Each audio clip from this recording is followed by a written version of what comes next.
एक तरफ जब मुल्क भर में धर्म के नाम पर नफरत का जाहिर घोलने की कोशिश की जा रही है, वहीं दूसरी तरफ कुछ लोग ऐसे भी हैं जो अपने अमल से हिंदू मुस्लिम एकता की मिसाल पेश कर रहे हैं।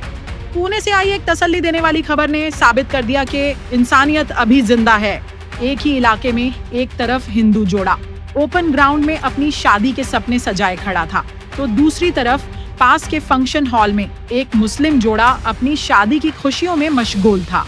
अचानक आसमान से बरसी तेज बारिश ने हिंदू जोड़े की शादी रुकवा दी। रस्में अधूरी रह गईं, लोगों में अफरा तफरी मच गई।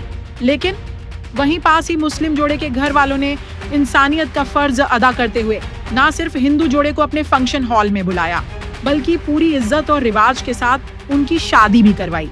एक मंजर, एक तस्वीर जहां हिंदू दूल्हा दुल्हन मुस्कुराते हुए मुस्लिम जोड़े के साथ खड़े हैं, ये साबित करता है कि नफरत से नहीं, मोहब्बत से देश बनता है। पुणे की इस मिसाल ने उन लोगों के मुंह पर करारा थप्पड़ मारा है जो धर्म के नाम पर देश को बांटना चाहते हैं। ये भारत है जहां शादियों में सिर्फ जोड़े नहीं, दिल भी जुड़ते हैं, और जब इंसानियत बोलती है तो नफरत चुप हो जाती है।